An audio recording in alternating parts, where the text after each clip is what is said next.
පින්නතනේ ආලෝකයට වෙනත් කරන්න දෙයක් නැති නිසා ආලෝක කල්පනා කරනවා මේ තරම් මහ යුද්ධයක් කරලා මේ ශ්‍රමණයා මෙතනින් එළවන්න තියා සොලවන්නවත් මට බැරි වුණා. මා කළ සියලුම යුද්ධයන් ශ්‍රමණයාට පූජා පිණිසම පැවැත්වුණා. ක්‍රෝධයෙන් දිලිහි රතුණ ඇස් වලින් යුක්තව පැත්තකට වෙලා ඉන්න තමන්ගේ පිරිස දිහා බැලුවා. ඒ පිරිසට කියනවා තොපි බලා සිටින්නේ මගේ ශූරවීරකම් දිහා විතරයි. ඔය ශ්‍රමණයා වහා ඇදලා ගනියව. එනපියව කොටපියව මරාපියව දුවන්න නම් දෙන්න එපා. තමන්ගේ පිරිස එහෙම මෙහෙව්වා. සඳහන් කරනවා ඒ සියලු දෙනාම මහ මුනීන්ද්‍රයන් වහන්සේ ළඟට ලං වෙන්නවත් සමත් නැහැ කියලා.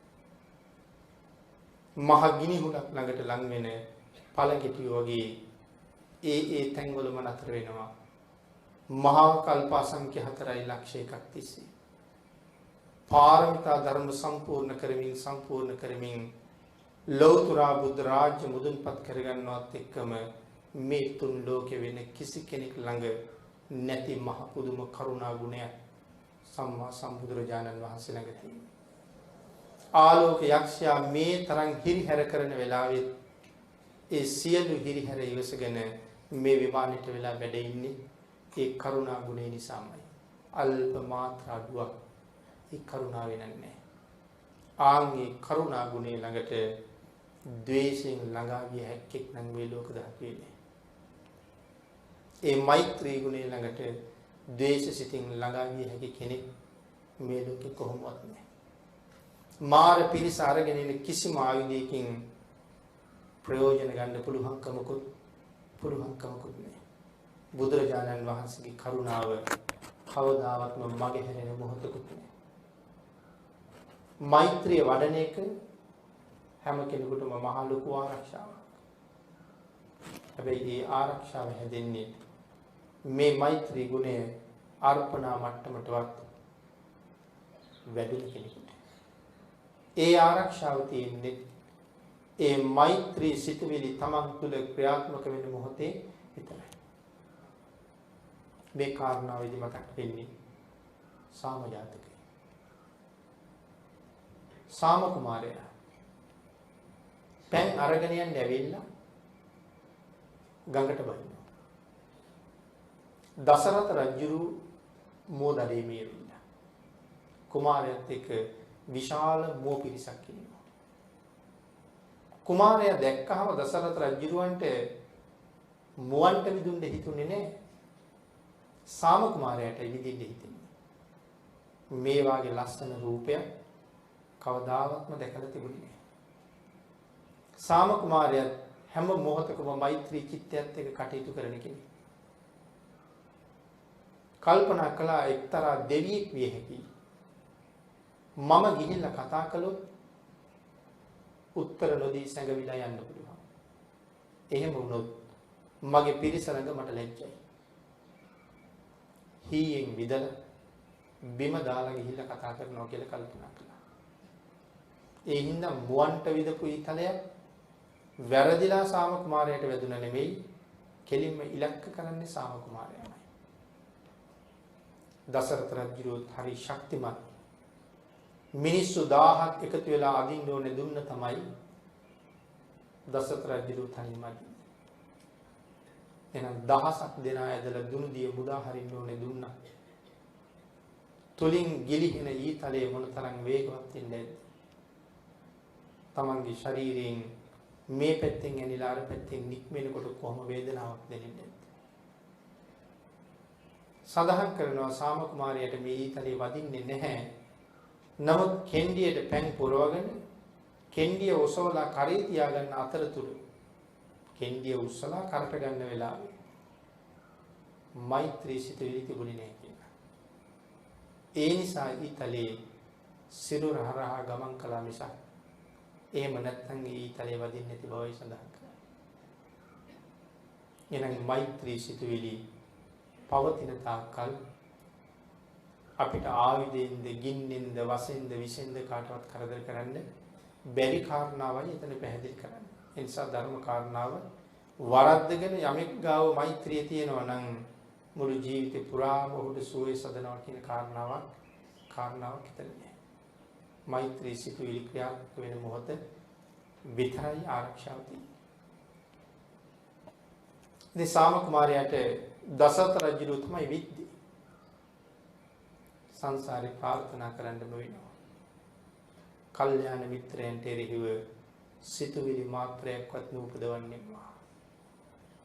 සාම කුමාරයා කියලා කියන්නේ ලෞතර බුදුරජාණන් වහන්සේමයි ඒ බෝධිසත්ව කාලේ. නමුත් එදා දහසක් දෙනා ඇද නිකුත් කරන ඊතලයේ නිකුත් කරන්නට යෙදුනේ මුදාහරින්ට යෙදුනේ දසරථ රජු හැටියට වෙන කවුරුවත් නෙමෙයි. මෙදා අග්‍රෝපස්ථායක ආනන්දයන් වහන්සේමයි. පාරමිතා පුරාගෙන යන්නේ ලෞතර බුදුන්ගේ අග්‍ර ශ්‍රාවක වෙන්නේ. නමුත් Taman පාරමිතාව බුදුන්පත් කරගන්න තමන්ගේ ස්වාමි දරුවාණන් වහන්සේ වෙන්න පාරමිතා පුරන උත්තමයන්ට එරෙහිවම මෙවන් කරදරයක් කරන්න සංසාරේ මොනතරම් කුරුද. ඒ නිසායි ප්‍රාර්ථනා කළ යුත්තේ නිවන් දක්නා ජාති දක්වා කල්යාණ මිත්‍රයන්ට එරෙහිව සිතුවිලි මාත්‍රයක්වත් උපදවන්නේවා. එහෙම නැත්නම් මේ සංසාරේ ඔබට මට හරියට වරදින්න තියෙන ඉඩ බොහොම වැඩි. මහා කල්ප අසංකේයකුත් ලක්ෂයක් පාරමිතා අවසන් කරලා තරන් ඉන්න මොහොතේ මුගලන් මහරහතන් වහන්සේ දුසී මාර්ය බවට පත් වෙලා නැවත අවීචයට යන්න සිද්ධ වෙන්නේ ඔය ප්‍රාර්ථනාව හරියට ගොනු කරගත්ත නැති නිසා. ඒ නිසා මේ ප්‍රාර්ථනාව හරි වටිනවා. නමුත් මේ පිරිසට කවදාවත් බුදුරජාණන් වහන්සේට කරදර කරන්න පුළුවන්කමක් ඇත්තෙම නැහැ. අන්තිමට තමයි ආලෝක යක්ෂයා තීරණය කරන්නේ තමන්ගේ අන්තිමට පාවිච්චි කරන ආයුධය පාවිච්චි කරන්න.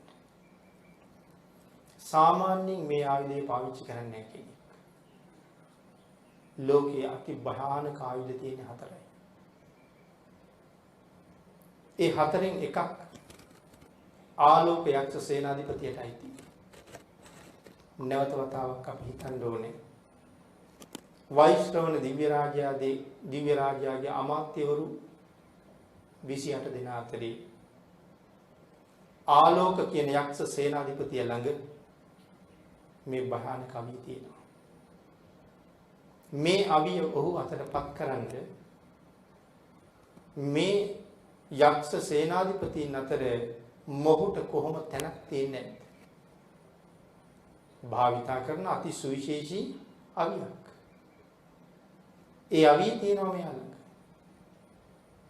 ඒ අවියට කියන්නේ වේලායුධය කියලා කියනවා.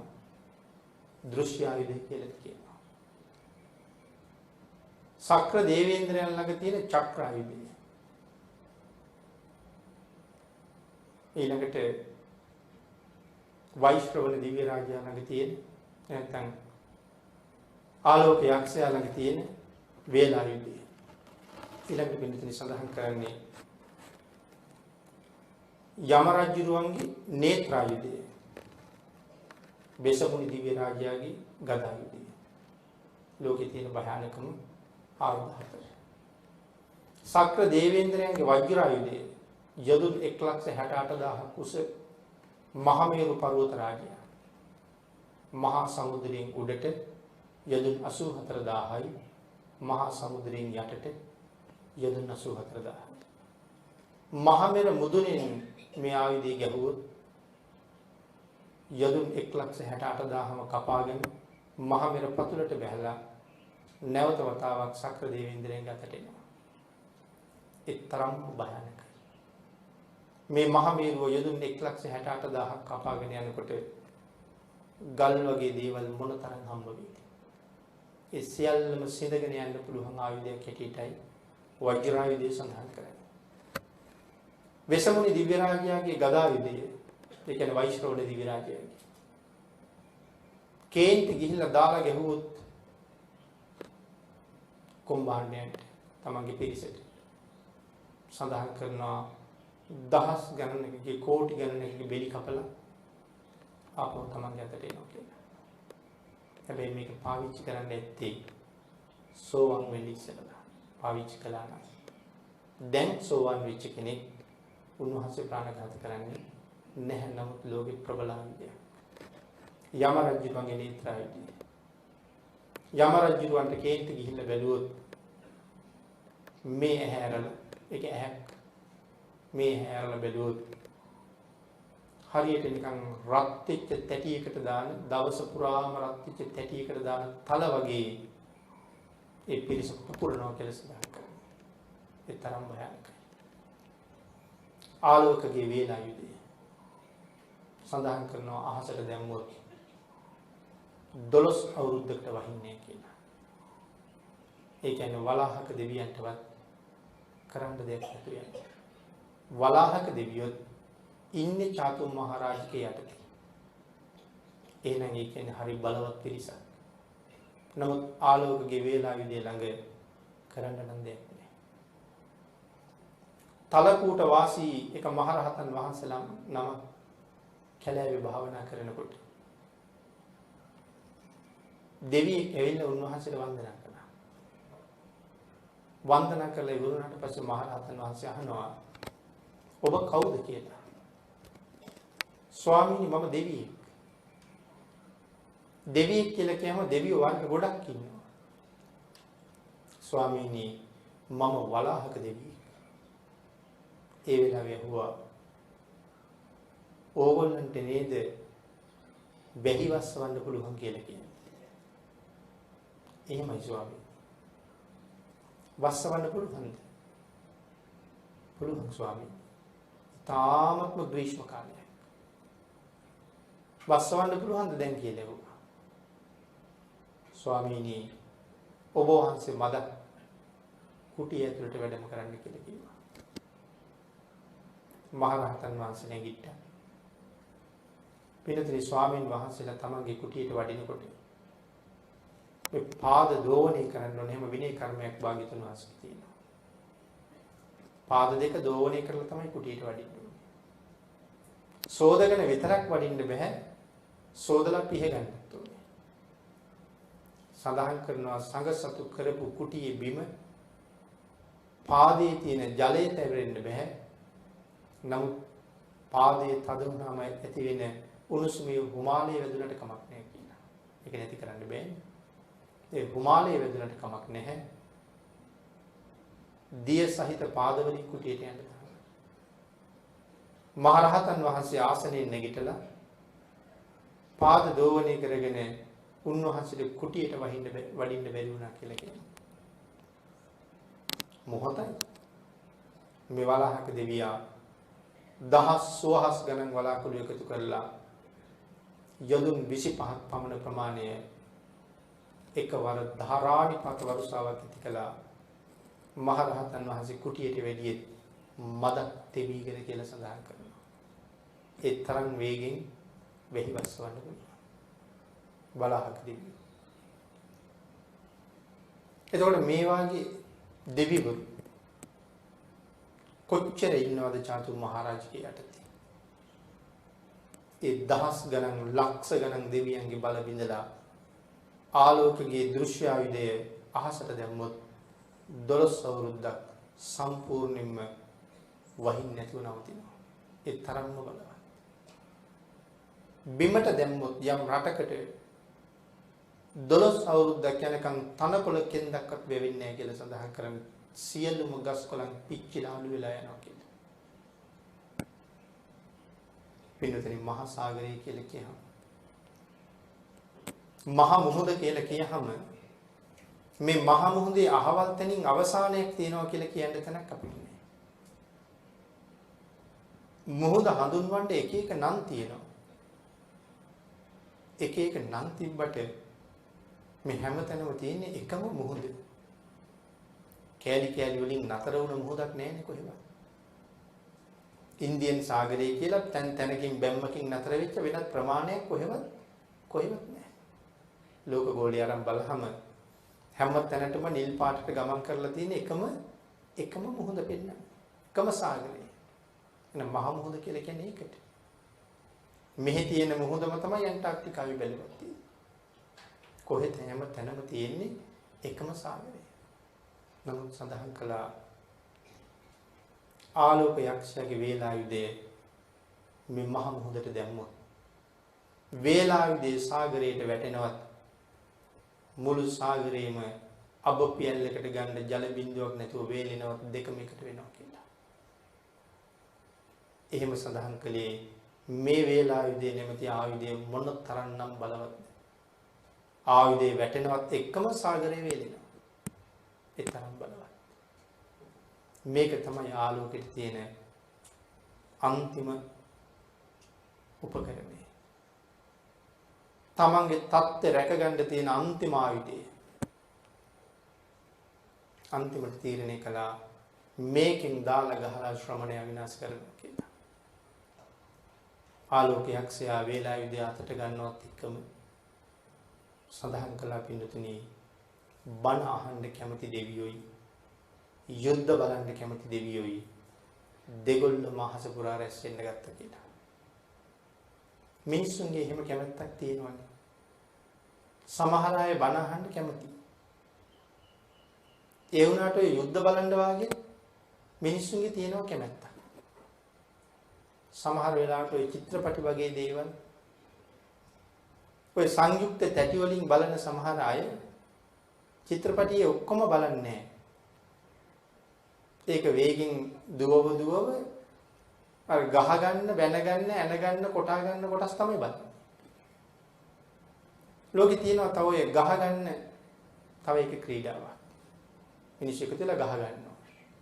සල්ලි වලට. මිනිස්සුන්ගේ ලොකු කැමැත්තක් තියෙනවා බලන්න. ඉතින් එහෙනම් ඒ කියන්නේ මිනිස්සු අතරත් බණ අහන්නත් කැමැත්තක් තියෙනවා, යුද්ධ බලන්නත් කැමැත්තක් තියෙනවා. ඒ වගේ දෙවියෝ අතරත් ඉන්නවා. බණ අහන්න කැමති දෙවියෝයි, යුද්ධ බලන්න කැමති දෙවියෝයි දෙගොල්ලම මේ වෙලාවේ මුළු අහස්තලේ පුරාම රැස් වෙන්න පටන් ගත්තා.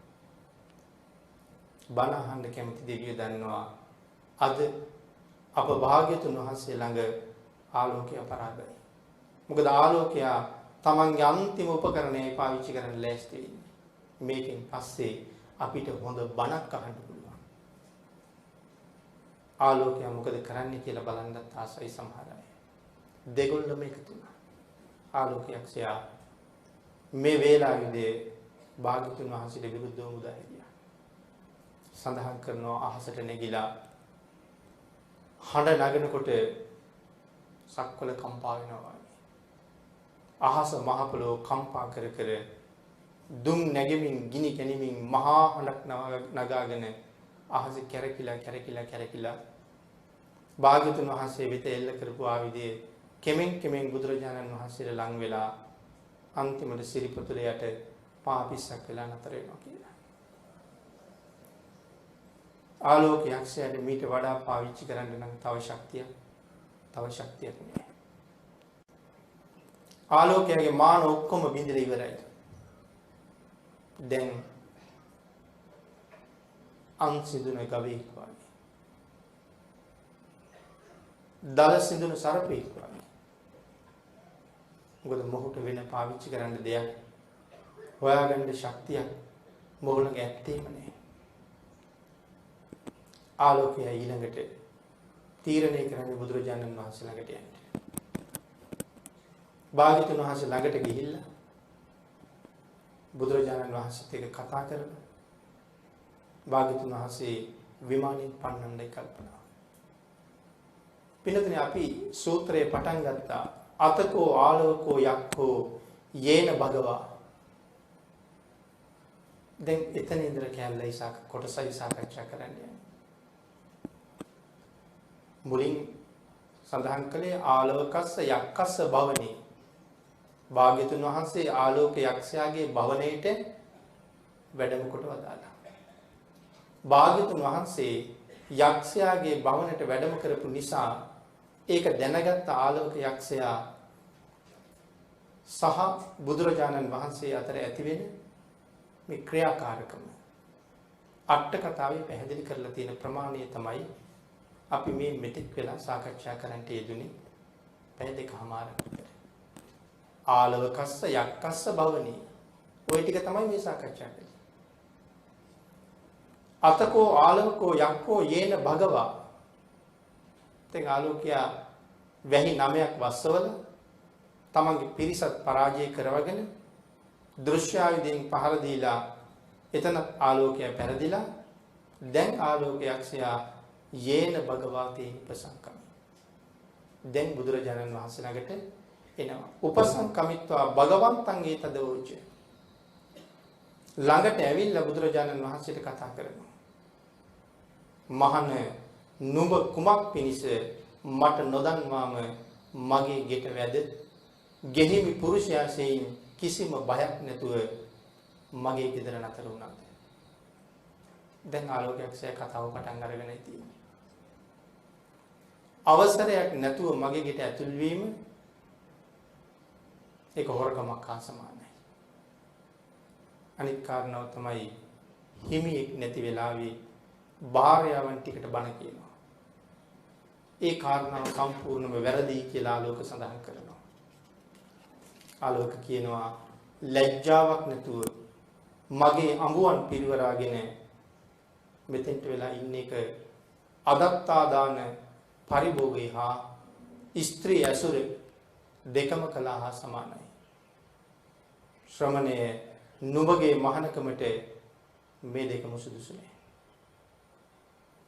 නුඹ ශ්‍රමණ ධර්මෙහි පිහිටා සිටිනම් වහාම මගේ භවණයෙන් නික්මිලා යන්න කියලා කිව්වා. ඔබ මෙතෙක් වෙලා කරලා තියෙන ඔබට ගැළපෙන්නේ නැති වැඩක් ඔබ ගාව ශ්‍රමණ ධර්මයේ තියෙනවා නම් වහාම භවණයෙන් එළියට යන්න. පිළිතුරු සඳහන් කරනවා අපි බුදුරජාණන් වහන්සේට නිග්‍රහ කරපු හැටි. මේ අනුන්ගේ ස්ත්‍රීන් තනියම ඉන්න වෙලාවේ ඔවුන් සමග ඇසුරු කිරීම ශ්‍රමණ ධර්මයට හොඳ නැහැ. ඒක කාම පරිහරණය කිරීමක් හා සමානයි. මේ කාරණා විස්තර කරනකොට සඳහන් කරනවා ආලෝකයක්ෂයා සඳ මඩලමට අසුචි තවරනවා වගේ කියලා. නමුත් බසට කීකරු වෙලා බුදුරජාණන් වහන්සේ ආලෝකය නැගිටලා පිටත් වෙන්න ගියම නැගිටලා භවණෙන් එළියට වඩිනවා. නික්කම සමනාති එළියට යන්න කිව්වා. නික්මෙන්න ශ්‍රමණය. ඒ වෙලාවේ එළියට වෙදියා. ආලෝකයක්ෂය කල්පනා කරනවා ශ්‍රමණ බවත් ගෞතමයන් හරි කීකරුයි. අපරාධ මම මේ තරම් මහන්සි වුණා. රැයක් මුළුල්ලේම දුක් විඳා. මේ මොකවත් නොකර භවනට වෙලා යන්න කිව්වනම් ඔහු අපූර්වට පිට වෙලා යනවා. නමුත් ආයෙත් කල්පනා කරනවා මෙහෙම ගියාට මේ මෛත්‍රී ගුණ ඇතුවම යනවද? කේන්ති ගන්නේ නැතුවම යනවද? එහෙම නැත්නම් කේන්ති ඇතුව යනවද? ඒ කාරණාව ආපහු පරීක්ෂා කරන්න කියලා කල්පනා කළා. ඒ නිසා නැවත වතාවක් බුදුරජාණන් වහන්සේට කියනවා පවිස සමනාති. පිවිසෙන්ද ශ්‍රමණය. භාග්‍යතුන් වහන්සේ නැවත වතාවක් ඇතුළට වැඩම කළා. නැවතත් කල්පනා කළා ආයෙත් යන්න කියලා බලන්න ඕනේ. නික්කම සමනාති. නැවත වතාවක් භාග්‍යතුන් වහන්සේ ආපහු හැරිලා ආයෙත් වඩිනවා. නැවත වතාවක් ආපහු භාග්‍යතුන් වහන්සේට ඇතුළට කතා කළා. මේ වාගේ 3 වතාවක් එළියට වැඩියා. 3 වතාවක් ඇතුළට වැඩියා. ආලෝකයක්ෂය කල්පනා කළා නැවතත් කතා කරන්න. නැවතත් පිට වෙන්න කියන්නේ. 4 වෙනි වතාවෙත් කිව්වා නික්කම සමනාති. මේ 4 වෙනි වතාවේ කියන්නේ ඉස්සරලා ආලෝකයක්ෂය කල්පනා කරනවා ඇවිදලා වෙහෙසටපත් කරලා කකුල් දෙකෙන් අල්ලලා පරසක් වලට ගන්නවා කියලා. ආලෝකයක්ෂයගේ අදහස භාග්‍යතුන් වහන්සේ දැනගත්තා. ඒ නිසා 4 වෙනි වතාවේ ආපහු නික්මෙන්න කියනකොට නෑ ආලෝක. මම නික්මෙන්නේ නෑ. කැමති දෙයක් කරන්න කිව්වා. ආලෝකයක්ෂය ඊට පස්සේ මොකද කල්පනා කළේ? ආලෝකයක්ෂය කල්පනා කළා ප්‍රශ්න හතරක් තියෙනවා මේ ලෝකේ කාටවත් විසඳන්න බැරි. මේ ශ්‍රමණයාගෙන් ඒ ප්‍රශ්න හතර අහලා මම විසඳ ගන්න ඕනේ. මේක ආලෝක යක්ෂයා කරන වැඩක්. නමුත් භාග්‍යතුන් වහන්සේ ආලෝක යක්ෂයා විමානයෙන් පිට වෙන්න කියනකොට පිට වෙන්නත් ඇතුල් වෙන්න කියනකොට නැවත ආපහු වඩින්නත් භාග්‍යතුන් වහන්සේ මොකද්ද මේ කරන්නේ?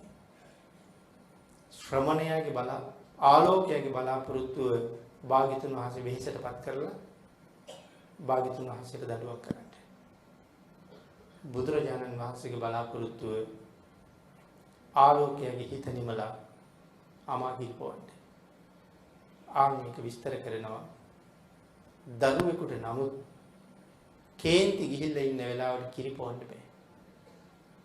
එයාගේ කේන්තිය නිසා කිරි දුන්නට බොන්නෙම නෑ. එයාට කිරි පොවන්න නම් වෙන මොනවා හරි අතට දීලා එයාගේ කේන්තිය නිමලා ඉන්න ඕනේ. ඊට පස්සේ කිරි දුන්නාම බොනවා. යක්ෂයාත් හොඳටම කේන්ති ගිහිල්ලා ඉන්නේ.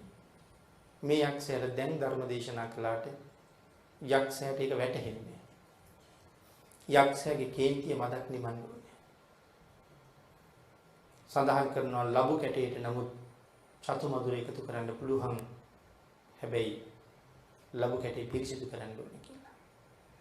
ධර්මයේ සතු මధుර හා සමානයි. අපි ලබු කැට හා සමානයි.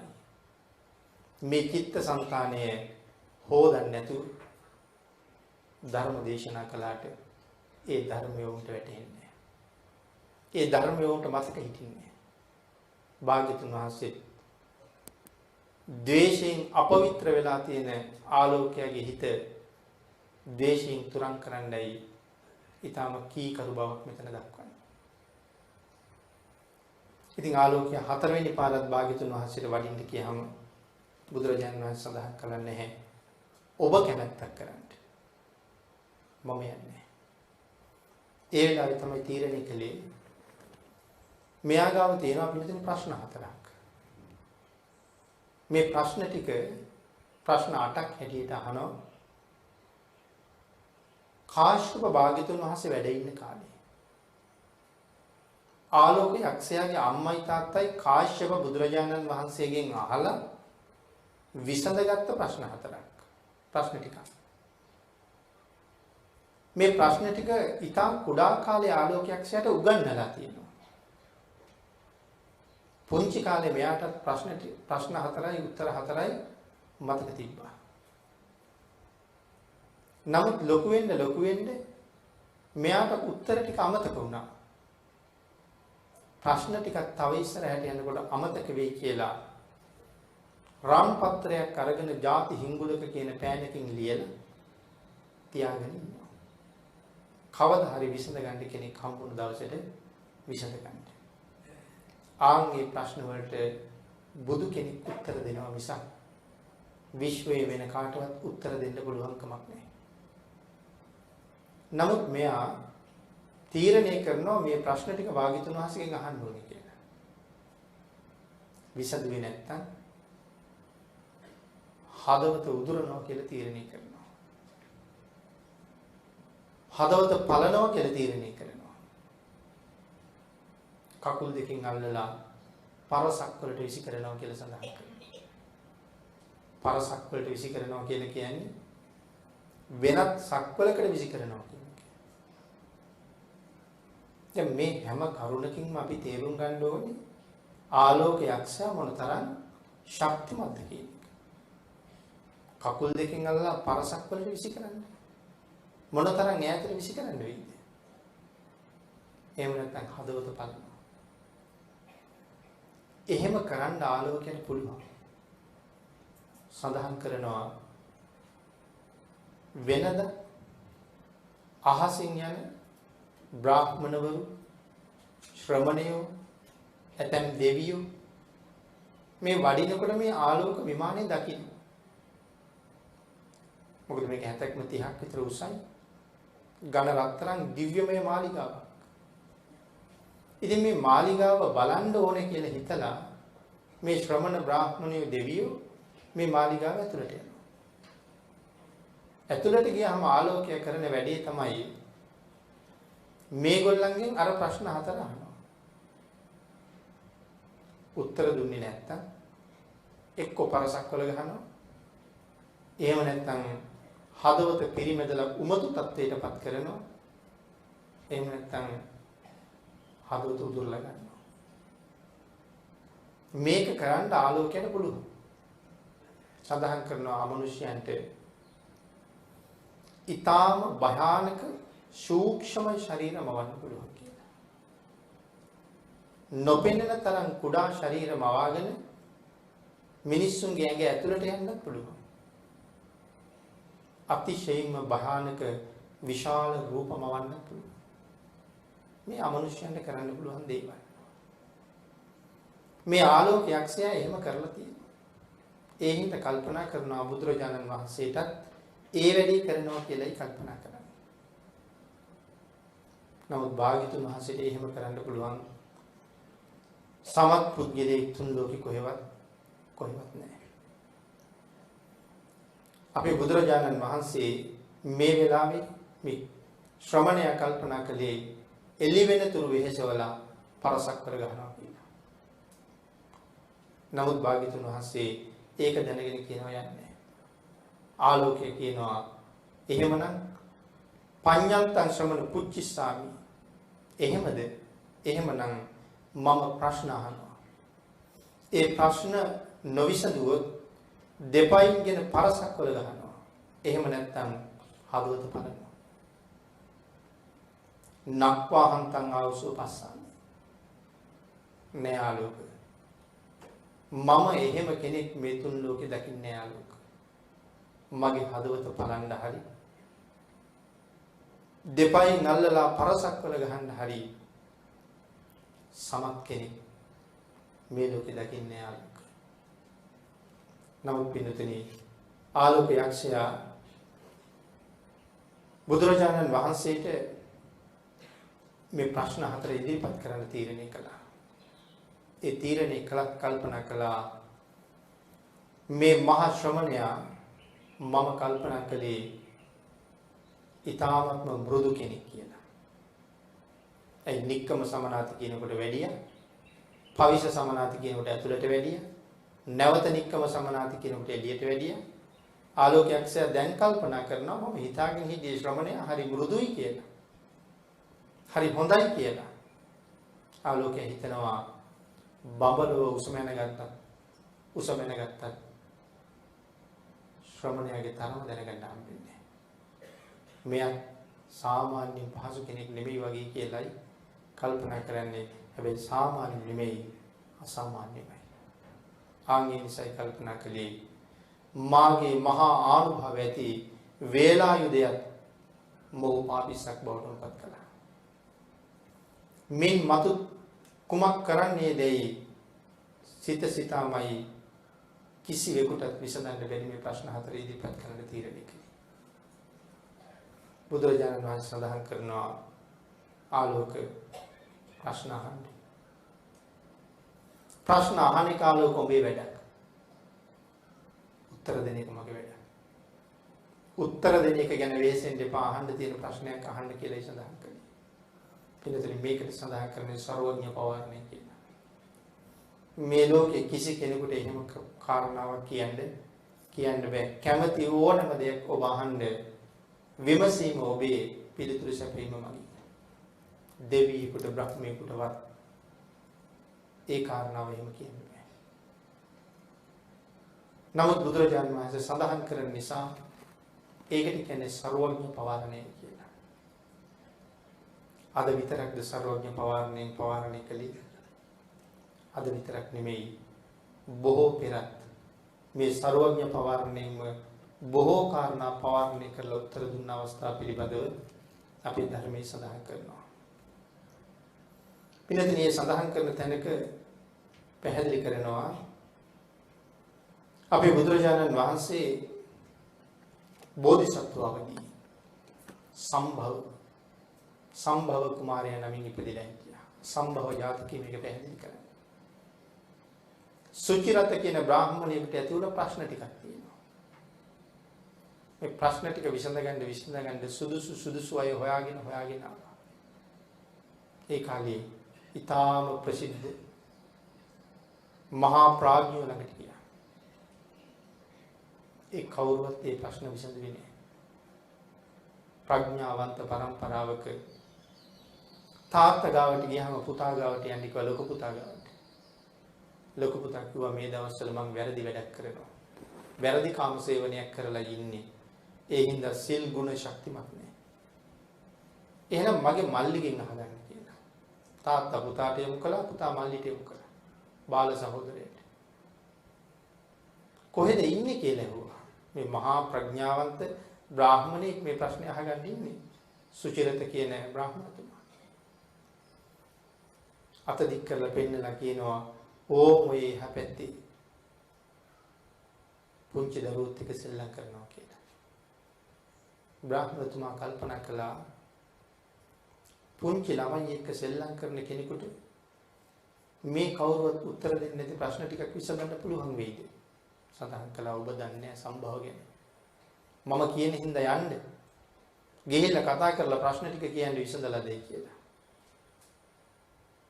එහෙම යනකොට මහබෝසතාණන් වහන්සේ සඳහන් කරන හැඳිවතත් ඉනෙන් ගැලවිලා බිම වැටිලා කියලා.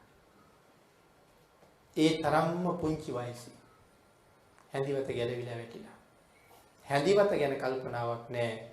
වැලිමිටවල් දෙකක් අතේ තියාගෙන ඉන්නවා. සෙල්ලම් කරනවා. මේ බ්‍රාහ්මණතුමා ළඟට ඇවිල්ලා හිටගත්තාම ගිහිල්ලා අහනවා පියාණෙනි කුමක් සඳහාද? මේ බ්‍රාහ්මණය අහනවා පුතණුනි සම්භව ඔබද? මමයි සම්භව කුමාරයා. සඳහන් කළා මේ ලෝකේ කිසි කෙනෙක් නැති විසඳන්නේ නැති ප්‍රශ්නයක් ඔබෙන් විසඳ ගන්න ආදී. සම්භව කුමාරයාට ලැජ්ජ හිතෙනවා. මේ ලෝකේ කිසි කෙනෙකුට විසඳන්න බැරි ප්‍රශ්නයක් අරගෙන මං ගාවට ඇවිල්ලා. කිසි කෙනෙකුට බැරි ප්‍රශ්නයක් විසඳන්න පුළුවන් මම අද මෙතන නිරුවති. බැරි ටික බිම දාලා අද්දෙක් හොදගෙන ඇඳුම ඇඳගෙන වාඩි වෙලා කියනවා පියාණෙනි අහන්න තියෙන ඕනෑම ප්‍රශ්නයක් අහන්න කියලා.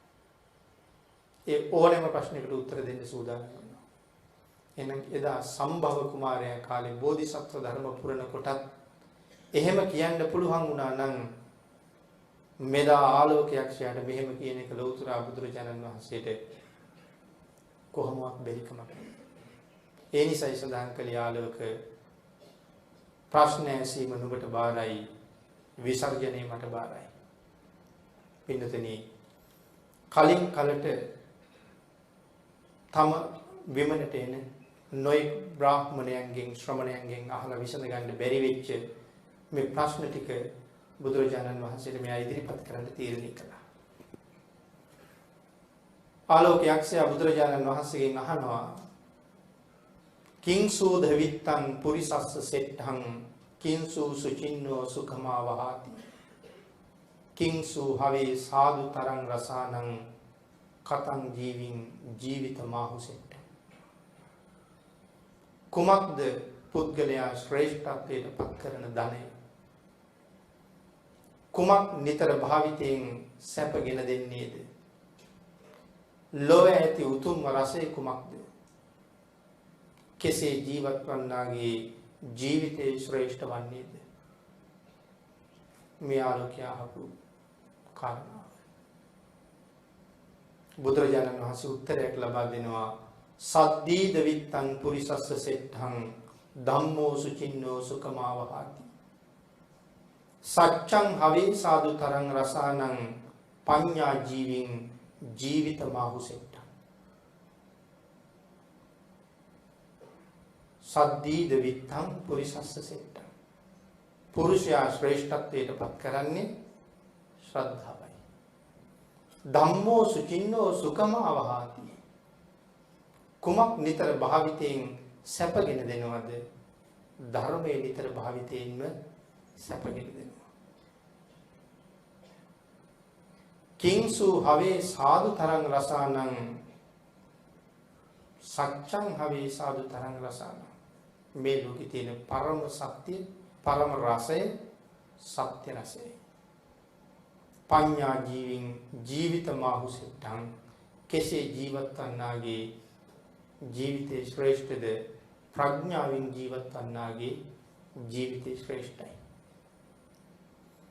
කතංසු තරති යෝගං කතංසු තරති අන්නවං කතංසු දුක්ඛං අච්චේති කතංසු පරිසුජ්ජති. කෙසේනම් සැඩ පහර තරණය කරන්නේද? කෙසේනම් භව සයුර තරණය කරන්නේද? කෙසේනම් දුක ජයගන්නේද? කෙලෙස් වලින් පිරිසිදු වන්නේ කෙසේද? භාග්‍යවතුන් වහන්සේ උත්තරයක් ලබලා දෙනවා. සද්ධාය තරති යෝගං අප්පමාදේන අන්නවං විරියේන දුක්ඛං අච්චේති පඤ්ඤාය පරිසුජ්ජති. පින්නතුනි, නිවන් දකින්න කල්පනා කරන කෙනෙක් ළඟ මුලින්ම තිබිය යුතු වර්තමානයේ සමහර වෙලාවට අපිට වැරදුන තැන ආලෝක සූත්‍රයේ භාවිතයෙන් ආපහු නිවැරදි වෙනවා. වර්තමානයේ හුඟක් වෙලාවට අපි දකිනවා ප්‍රඥාව හොයන්න මුලින්ම වෙහෙසෙනවා. නමුත් භාග්‍යවතුන් වහන්සේ හොයන්නේ කිව්වේ මුලින්ම ප්‍රඥාවද? බුදුරජාණන් වහන්සේ දේශනා කළේ මුලින්ම දියුණු කරන්න කියලා ශ්‍රද්ධාව. මේ ගාථා රත්නේ පඤ්ඤා ජීවින් ජීවිතමාහුසෙට්ට ඒක දේශනා කරලා තියෙන්නේ හුඟක් පස්සේ. සද්දීද විත්තං පුරිසස්ස සෙට්ට.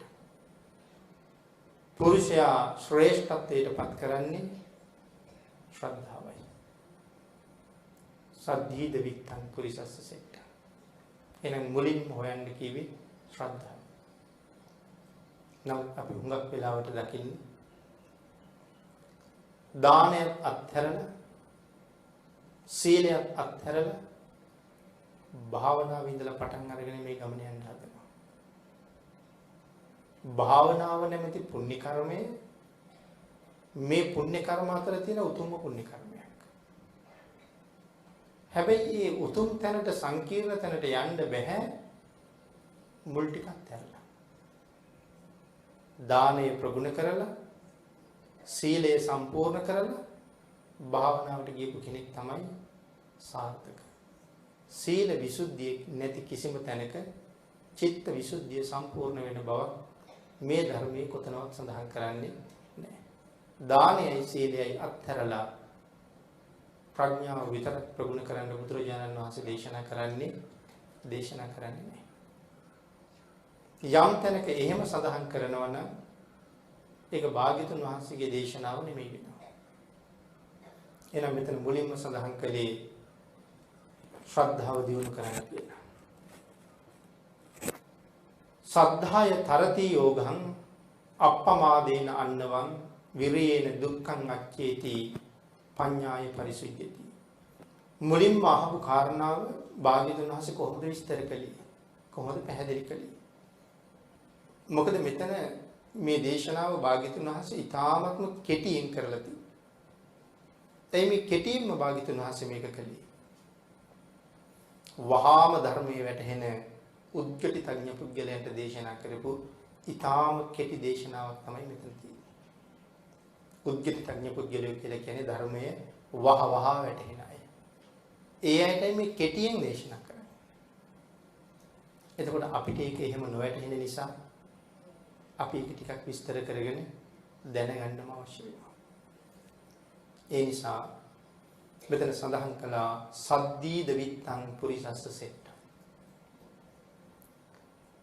රං රිදී යත්නම් ඕනෑම දෙයක් කරගන්න පුළුවන් වගේ දානයට සීලයට ප්‍රඥාවට ශ්‍රද්ධාවෙන් ඉන්න පුළුවන් කියලා සඳහන් කරනවා.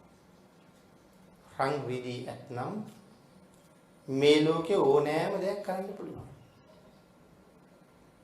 සල්ලි තියනවා වගේම රත්තරන් තියෙනවා නම් ඕන තරම් මිල කරන්න පුළුවන්. රිදී තියෙනවා නම් ඕන තරම් මිල කරන්න පුළුවන්. මුදල් නොකලා හිලව්වට රන් රිදී දෙන්නත් පුළුවන්. රත්තරන් දීලා ගෙයක් ගන්නත් පුළුවන්. රත්තරන් දීලා වාහනයක් ගන්නත් පුළුවන්. රන් රිදී දීලා ඉඩම් ගන්නත් පුළුවන්. රන් රිදී තියෙනවා නම් ඕනෑම දෙයක් කරගන්න පුළුවන්. දානීට සීලයට ප්‍රඥාවට ශ්‍රද්ධාව තියෙනවා නම් එන්න පුළුවන්. කාරණා දෙකේ වෙනස තේරුණාද? රන් රිදී තියෙනවා නම් ලෝකේ ඕනෑම දෙයක් කරගන්න පුළුවන්. ශ්‍රද්ධාව තියෙනවා නම් දානීයටයි සීලයටයි ප්‍රඥාවටයි එන්න පුළුවන්. ඒ නිසා තත්ත යත හිරණ්‍ය ස්වන්නාදීහි චිත්තං උපභෝග සුඛං ආවහති. රන් රිදී ආදී ධනෙ උපභෝග වස්තු හේවත් ඊතා හොඳ ගෙවල් දොරවල් යාන වාහන සීතලෙන් පින්නෙන් ආරක්ෂා වෙන්න පුළුවන් තැන් ඇඳුම් පැළඳුම් හොඳ ආහාර පාන ආදීන් ඇති සැපය ලබන්න පුළුවන් වගේම බඩගිනි පිපාසයේ ඇති දුක හා දිලිඳු බව නැමැති අවාසනාව රන් රිදී මුතුමැණික් ආදී ධනෙන් නැති වේ. ජීවත් වනතුරු ඊතා හොඳින් ඉන්න පුළුවන් කියලා සඳහන් කරනවා. රන් රිදී තියෙනවා නම් මේ දේවල් කරන්න පුළුවන්. මුතුමැණික් ගන්නත් පුළුවන්. ජීවත් වෙන තාක් ලෞකික සැප හොඳින්ම ගෙවන්නත් පුළුවන්. රන් රිදී තියෙනවා නම් තව එව්ව දීලා මුතුමැණික් ගන්නත් පුළුවන්. අරගෙන ජීවත් වෙනකම්ම හොඳට සැපෙන් ජීවත් වෙන්නත් පුළුවන්. ලෞකික ශ්‍රද්ධාව ලෞකික ධනයත් ලෝකෝත්තර ශ්‍රද්ධාව ලෝකෝත්තර ධනයත් ගෙනල්ලා දෙනවා කියලා සඳහන් කරනවා. එහෙමනම් අපි දැන් හඳුනා ගන්න ඕනේ ලෞකික ශ්‍රද්ධාව මොකක්ද ලෝකෝත්තර ශ්‍රද්ධාව මොකක්ද කියලා. ලෞකික ශ්‍රද්ධාව එදිනෙදා ලෞකික ජීවිතයේ සුවපත් කරගන්න අපි කරන කටයුතු කරන්න ඇති කැමැත්තට කියනවා ලෞකික ශ්‍රද්ධාව කියලා. ඉගෙන ගන්න තියෙන කැමැත්ත මේකත් ශ්‍රද්ධාවක්. රස්සාවක් කරන්න තියෙන ශ්‍රද්ධාව. ගෙයක් හදාගන්න තියෙන ශ්‍රද්ධාව. යාන වාහන අරගන්න තියෙන ශ්‍රද්ධාව. ඒ දේවල් සඳහා අපි ඕන තරම් වමනාවෙන් යෙදෙනවා. ඒ යෙදෙන්නේ ඒක මුදුන්පත් කරගන්න ඕන නිසා කැමැත්තක් තියෙන නිසා. ලෞකික ශ්‍රද්ධාවට මේ කරුණු ටිකක් පෙන්වන්න පුළුවන්. නමුත් වෙනතනි මෙහෙම හිතලා බැලුවහම ඉගෙන ගන්න කැමැත්තක් තියෙන්නේ හොඳට ඉගෙනගෙන ඉවර වුණාට පස්සේ හොඳ රස්සාවක් කරන්න පුළුවන්. හොඳ රස්සාවක් හොයාගත්තාම හොඳට මිල මුදල් ලැබෙනවා. හොඳට මිල මුදල් ලැබෙන්න පටන් ගත්තාම තමන්ගේ අවශ්‍යතා අඩුපාඩු හැම එකක්ම සම්පූර්ණ කරගන්න පුළුවන්. ඒ දේවල් සම්පූර්ණ කරගෙන දුකක් නැතුව ජීවත් වෙන්න පුළුවන්. ධර්ම කාරණාව වැරදියට තේරුම් ගන්න එපා. ඒ දේවල් සම්පූර්ණ කරගත්තාම දුක නැති වෙනවද? කෙනෙක් තර්ක කරන්න පුළුවන්. මෙතන සඳහන් කරන්නේ ලෞකික ශ්‍රද්ධාව තියෙන අය හිතන හැටි. සල්ලි මිල මුදල් හොඳට තියෙනවා නම් දුකක් නැතුව ජීවත් වෙන්න පුළුවන් කියලා හිතන්නේ. එහෙමනම් සල්ලි මිල මුදල් උපයන්න හොඳ රස්සාවක් ගන්න හොඳට ඉගෙන ගන්න ඕනේ. එතකොට මේ ඉගෙන ගන්න හැමෝම හොඳට ඉගෙන ගන්නවද? එහෙම කරන්නේ සාමාන්‍ය පෙළ පාස් වෙන්න මෙහෙම ඉගෙන ගන්න ඕනේ. නමුත් සාමාන්‍ය පෙළට ඉගෙන ගන්න හුඟක් අය කැපවීමෙන් ඉගෙන ගන්න අය දකින්නවද? ඉගෙන ගන්නවා වගේ පාසල් ගියාට ඉගෙන ගන්නේ නැහැ. ප්‍රතිඵල ආවම අන්තිමට අසමත්. එහෙනම් ඒ වැඩි ශ්‍රද්ධාවෙන් කරලා නැහැ. ඊට පස්සේ කාලේ තේරෙනවා මොකක් හරි රස්සාවක් මට හොයාගන්න ඕනේ කියලා. මොකක් හරි රස්සාවක් හොයාගෙන ගියහම ඉතින් ඊටාම පහළ පන්තියේ රැකියාවක් තමයි ලැබෙන්නේ. නමුත් Taman එකට ඉඳලා හොඳට ඉගෙනගත් අය උසස් පන්තියේ රැකියාව කරනවා. සමහර විට සියලු දෙනාම එකම රැකියාවට ගිහිල්ලා රැකියාව ඇතුළේ ආයෙ විභාග දීලා ඒ අය උසස් වීම වලට යනවා. නමුත් උසස් වීම වලට ගියේ නැති අය ඒ අයට ඒ උසස් වීම වලට යන්න බැරි. එතෙන්ට යන්න අවශ්‍ය සුදුසුකම් සම්පූර්ණ කරලා නැහැ. ඊළඟට ගයක් හදන්න ගියාම ගයක් හදන්න ලොකු කැමැත්තක් තියෙනවා. ඒ නිසා ගේ හදනවා. ගේ බාගෙට හදලා පදිංචි වෙනවා. එතනින් එහාට මැරෙනකන් සමහරලාට ගේ ඉතුරු වැඩ ඉවර කරන්නේ නැහැ. ඒ මිනිහා ඒ ගේ ඇතුලේ මැරිලා යනවා වැඩ ඉවර නෑ. එහෙනම් ගේ හදන්න ශ්‍රද්ධාවක් තිබුණා. ඒ පටන් ගත්ත ලෞකික කැමැත්ත අවසානයේ දක්වා ගෙනියන්න ශ්‍රද්ධාවක් නෑ. එහෙනම් මේව තමයි මේ ලෞකික ශ්‍රද්ධාව. ඊට පස්සේ හොයලා වාහනයක් ගන්නවා. ටික කාලයක් පාවිච්චි කරාම නඩත්තු කරන්නවත් පිරිසිදු කරන්නවත් උවමනාවක් නැහැ. ඔහේ තියෙනවා ලෞකික ශ්‍රද්ධාවේ හැටි. එහෙනම් මේ කරුණු අපේ ජීවිතවල තියෙනවා නම් තවත් අපි ලෞකික ශ්‍රද්ධාවටවත් ඇවිල්ලා නැහැ කියලා තමයි කියන්නේ. ලෝකෝත්තර ශ්‍රද්ධාව තබා ලෞකික ශ්‍රද්ධාවේවත් නැහැ. රන් රිදී මුතුමැණික් තියෙනවා නම් ඕනෑම දෙයක් ගන්න පුළුවන්. ලෞකික ශ්‍රද්ධාව හරියට තිබුණා නම් දුකක් නැතුව මැරෙනකන් ජීවත් වෙන්න අවශ්‍ය භවභෝග සම්පත්තික සම්පාදනය කරගන්න තිබුණා. නමුත් ඒකත් නැත්තම් ජීවිතේ ලෝකෝත්තර ශ්‍රද්ධාවට කොහෙ යන්නද? ඒක නිකන් හීනයක්ම විතරක් වෙනවා. එහෙනම් ලෝකෝත්තර ශ්‍රද්ධාව මොකද්ද? ලෝකෝත්තර ශ්‍රද්ධාව කියලා කියන්නේ මම ওই ලෞකික ශ්‍රද්ධාව තේරුම් ගන්න කෙටි උදාහරණයක් සහ ප්‍රායෝගික කාරණාවක් පැහැදිලි කළේ. ඕකත් එක්ක ජීවිතේ තව බොහෝ දේවල් වලට යන්න පුළුවන්. විවාහ වෙන්න කැමැත්තක් තිබුණත් ඒ විවාහ ජීවිතේ හරියට පවතින්නේ නැහැ. ඒක කලමනාකරණය කරන්න බෑ. සල්ලි හම්බ කරන්න කැමැත්තක් තිබ්බට සල්ලි හම්බ කරලා තියෙනවා කලමනාකරණයක් නැහැ. ඒ හම්බ කරපු ධනෙ තමන්ගේ සුගතියට නෙමෙයි යෙදිලා තියෙන්නේ අයහපතට. මේ වගේ ඕන තරම් ඒ කාරණාවට එකතු කරන්න පුළුවන්.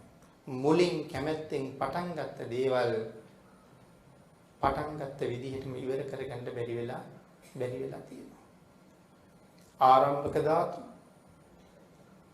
පරක්කම ධාතු ආරම්භණ්ඩ දිගටම පවත්වගෙන යන්න අවසානයේ දක්වාම පවත්වගෙන යන්න.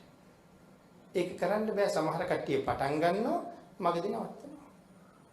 බොහොම කලාතුරකින් කෙනෙක් තමයි පටන් අරගෙන පවත්වගෙන ගිහිල්ලා නිමා කරන්නේ. හුඟක් වෙලාවට දකින්නේ පටන් ගන්නවා මගදී නවතිනවා. ලෞකික ශ්‍රද්ධාව සම්පූර්ණ නැහැ. ලෝකෝත්තර ශ්‍රද්ධාව. මෙතන ලෝකෝත්තර ශ්‍රද්ධාව සඳහන් කරන පින්නතුනි සීලය, ලැජ්ජාව, බය, වීරිය ආදී ලබලා විතරක් නවතින්නේ නැතුව සතර සතිපට්ඨාන, සතර සම්‍යක් ප්‍රධාන වීරිය, සතර ඉරිදිපාද, පංච ඉන්ද්‍රිය, පංච බල, සත්ත බෝධ්‍යාංග, ආර්ය අෂ්ටාංගික මාර්ගයේ කියන සත්‍තිස් බෝධිපාක්ෂික ධර්මය මේ ශාසනයේ තියෙන නොයෙක් රතන ලබන බව කියනවා. යම් කෙනෙක් ගාව සීලය තියෙනවා නම්, ලැජ්ජාව තියෙනවා නම්, බය තියෙනවා නම්, වීරිය තියෙනවා නම් ඒ පුද්ගලයාට සත්‍තිස් බෝධිපාක්ෂික ධර්මයේ සම්පූර්ණ කරන්න අපහසු නෑ. රන් රිදී මුතුමැණික් ආදී තියෙනවා නම් ඕනෑම දෙයක් හිමි කරගන්න පුළුවන් කියලා සඳහන් කළා. ආන්ගේ වාගේ සීලය, ලැජ්ජාව, බය, වීරිය ආදී දේවල් තියෙනවා නම් සත්‍තිස් බෝධිපාක්ෂික ධර්මයේම සම්පූර්ණ කරගෙන නිවන කරා යන්න පුළුවන්කම තියෙනවා. එතකොට මෙතන ශ්‍රද්ධාව ගැන කතා කළේ නෑ කියලා ප්‍රශ්නයක් ඇති වෙනවද? නෑ. සීලය තියෙනවා නම් ඒ ශ්‍රද්ධාව තියෙන හින්දායි සිල් තියෙන්නේ. ශ්‍රද්ධාව නැති කිසි කෙනෙකුට සිල් සම්පූර්ණ කරන්න පුළුවන් කමක් නෑ. මෙතන සීලය තියෙනවා නම් කියලා සඳහන් කරාම ඒක ඇතුලේ ශ්‍රද්ධාව තියෙනවා. යමෙකුගේ ශ්‍රද්ධාව දුර බවට පැමිණියේ නම් ඉපදීම, වයසට යෑම ආදී ලෞකික දුක් වලින් වැළකෙනවා. ශ්‍රද්ධාව දුර බවට පත් කරනවා. ඒ කියන්නේ ශ්‍රද්ධාව උපරිමයට ගිහිල්ලා. ශ්‍රද්ධාව උපරිමයට ගියපු තැන සංසාරයෙන් එතර වුණ තැන. එහෙමනම් ඉපදීම, වයසට යෑම ආදී ලෞකික දුක් වලින් වැළකෙනවා. ගුණයෙන් දිලිඳු අය ගුණයෙන් පෝෂණය වෙනවා. ශ්‍රද්ධාව හොඳටම තියෙනවා නම් ගුණයෙන් දිලිඳු අය ගුණයෙන් පෝෂණය වෙනවා. ශ්‍රද්ධාව නැති හින්දානේ පිළිතුරු ගුණ නැත්තේ. කෘත ගුණ දන්නේ නැහැ. සිල් ගුණ ආරක්ෂා කරන්නේ නැහැ. භාග්‍යතුන් වහන්සේ ගැන තේරුම් අරගෙන නැහැ. නින්දා කරනවා භාග්‍යතුන් වහන්සේට ධර්මයට සංඝයාට නින්දා කරන්න පටන් ගන්නවා. සමහර කෙනෙක් තර්ක කරනවා බුදුන් සඟුන් සරණ ගියාට කමක් නැහැ බුදුන් දහම් සරණ යන්නේ මොකටද කියලා. ධර්මයේ සරණ යන්න ඕනේ නැහැ කියලා තර්ක කරන අයත් ඕන තරම් ඉන්නවා. හැබැයි දන්නේ නැහැ ඒ කාරණාව එහෙම සඳහන් කරාම තිසරණේම ඉවරයි කියලා. පැවිද්දෙක් තර්ක කළොත් මහානකම ඉවරයි. ගිහි කෙනෙක් තර්ක කළොත් බෞද්ධකම ඉවරයි. ධර්ම රත්නය අත්හැරලා යන්න පුළුවන්කමක් තියෙනවා නම් භාග්‍යතුන් වහන්සේ ඒක මුලින් දේශනා කරනවා. අතීතයේ ඉඳලා තිබුණ තිසරණයක් මිසක් සරණ දෙකක් නෙමෙයි. බුද්ධ ධම්ම සංඝ. වර්තමානයේ සමහර අය ධර්ම රත්නයෙන් පළක් නැහැ කියලා කතා කරන අය ඉන්නවා. දහම් සරණ යන්න ඕනේ නෑ බුදුන් සරණ ගියාම සඟුන් සරණ ගියාම ඇති කියලා කතා කරන අය ඉන්නවා.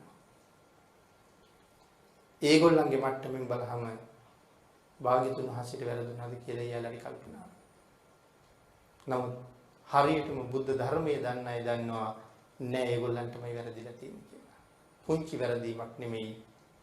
අවුරුදු කෝටි ගණන් නිරේ නවතින තරමටම වැරදිලා තියෙන්නේ. එහෙමනම් ගුණයෙන් දිලිඳු අය ශ්‍රද්ධාව තියෙනවා නම් ගුණයෙන් පෝෂණය වෙනවා. ශ්‍රද්ධාව නිසා දානපතීන් සිල්වතුන් බවට පත් වෙනවා. ශ්‍රද්ධාව තියෙනවා නම් දානපතීන් සිල්වතුන් බවට පත් වෙනවා. භාග්‍යතුන් වහන්සේ අනුපූර්ව ප්‍රතිපදාවක් මේ ශාසනයේ පෙන්නයි. දානය, සීලය, භාවනාව. දානය අත්හැරලා සීලයට යන්න පුළුවන් වෙයි කියලා බුදුරජාණන් වහන්සේ කොහොමත් දේශනා කරන්නේ. ස්වභාවයෙන්ම මිනිස්සු සිල් රකින්නට වඩා දන් දෙන්න කැමතියි. ඒක මිනිස්සුන්ගේ හැටි. දානයක් දෙන්න යනවා කියලා කිව්වොත් බස් එකක් දෙකක් පිරෙන්න කට්ටිය එකතු වෙනවා. දානි දීලා ඉවර වෙලා ඒ බස් දෙක තුනේම කට්ටිය රැස් කරවලා හැන්දෑවට කිව්වොත් අහවල් පොයේ දවසේ මේ ආපු ඔක්කොම සිල් ගන්න යන් කියලා එදාට සමහරලාට එක බස් එකක් ඉඩ ඉතුරු වෙනවා. මොකද එච්චර සිල් ගන්න එන්නේ නැහැ. නමුත් දන් දෙන්න යන්න කැමති, සිල් ගන්න එන්න කැමති නැහැ. ඒ බස් එකේ යම් ප්‍රමාණයක් ගියා නම් සිල් ගන්න ඒ අයට සිල් පවාරණය කරලා මතක් කළොත් අහවල් දවසේ භාවනා කරන්න යමු කියලා අපිට පොඩි වාහනයක් තමයි අරන් යන්නේ. බස් එකක් අරන් යන එක පාඩුයි. එච්චරවත් එන්නේ නැහැ. ඒකයි භාග්‍යතුන් වහන්සේ මුලින්ම දානය දේශනා කළේ. මිනිස්සු දන් දෙන්න කැමති, දන් දීගෙන යනකොට මේ මිනිස්සුන්ට හිතෙනවා සිල් ආරක්ෂා කළොත් හොඳයි කියලා. ඊට පස්සේ සීලයට එනවා. කාලයක් සිල් ගුණ පුරාගෙන යනකොට එයාට හිතෙනවා දැන් භාවනා කරන්න පටන් ගත්තොත් හොඳයි කියලා. අපි කෙලින්ම උස්සගෙන ගිහිල්ලා භාවනාවට වාඩි කළාට එයා ඉන්නේ නැහැ කොහොමද? එහෙනම් එතන මේ නිසයි සඳහන් කළේ ශ්‍රද්ධාව නිසා දානපතීන් සිල්වතුන් බවට පත් වෙනවා. මේ ශ්‍රද්ධාව ලෞකික ලෝකෝත්තර ජීවිත දෙකටම වටිනවා. ශ්‍රද්ධාව කියන එක ලෞකික ජීවිතේ පෝෂණය කරන්නත් වටිනවා, ලෝකෝත්තර ජීවිතේ පෝෂණය කරන්නත් වටිනවා.